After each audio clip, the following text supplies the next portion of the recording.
The daring attack in December bore unsettling hallmarks of the piracy that once terrorized global shipping off eastern Africa. A cargo vessel hijacked, its crew taken to Somalia, and disappeared.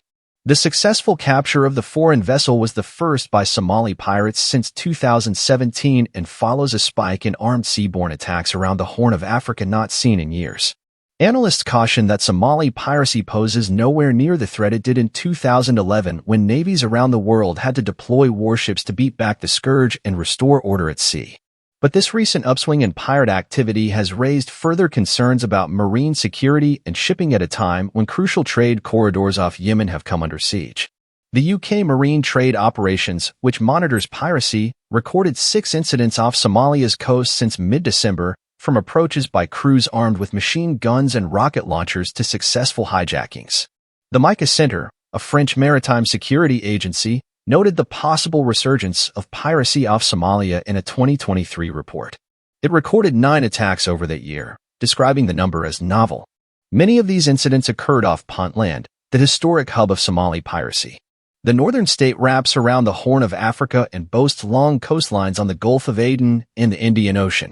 Eric Jaslin, commander of the Micah Center, said the increase occurred almost simultaneously as Yemen-based Houthi rebels began targeting boats headed for Israel in retaliation for the war in Gaza between Israel and Hamas.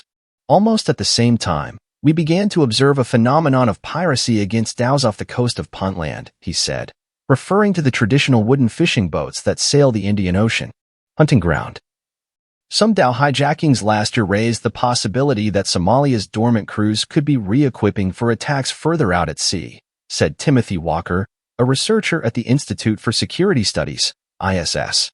Somali pirates have traditionally sought to capture a mother ship, a motorized dhow or fishing trawler, capable of sailing greater distances where they can target larger vessels. Since the Houthi attacks, many cargo ships have slowed down hundreds of miles out at sea to await instructions on whether to proceed to the Red Sea, Walker noted. It creates a hunting ground, he said. These ships have become especially vulnerable as some foreign navies have relocated from the Indian Ocean to the Red Sea in response to the Houthi attacks, analysts say.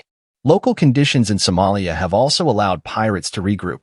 State elections in Puntland over December and January meant some coastal security positions were vacated, said Omar Mahmoud, a researcher at the International Crisis Group. These 2 reasons, on land and offshore, provided an opportunity for these criminal networks that have always been there, he told AFP. Puntland's Marine Police Force did not respond to requests for comment from AFP. Fishing feuds.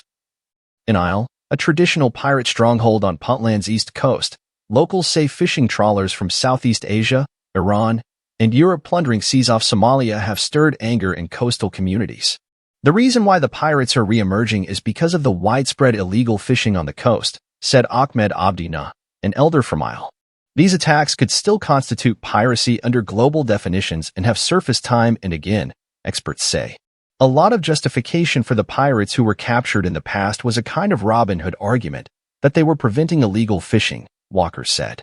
Between January 29th and February 2nd this year, 4 fishing boats were freed by the Indian and Seychellois navies after being hijacked, sometimes more than 800 nautical miles, 1,500 kilometers, from the coast.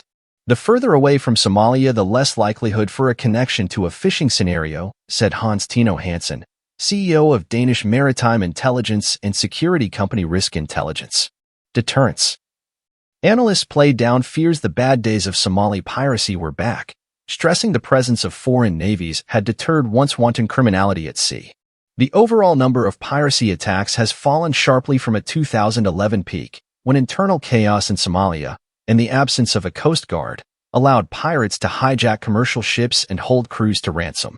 Since then, a multinational naval force from as far afield as Japan, the UK, and Brazil has brought muscle to patrols around Somalia, blunting this once lucrative trade. Compared to the early 2000s, navies have advanced systems for detecting pirate activity and merchant ships are more aware of the risks and familiar with security procedures. Before the hijacking of the Maltese-flagged bulk carrier MV Ruin on December 14th, no cargo vessel had been successfully boarded by Somali pirates since 2017, and before that 2012. Mahmoud said the recent uptick in pirate activity was more likely to be a flare-up than full-fledged resurgence. In Isle, locals were doubtful too. Warships are patrolling the sea. I don't believe any pirate in their right mind would take the chance, said Ahmed Siad, a fisherman in Isle.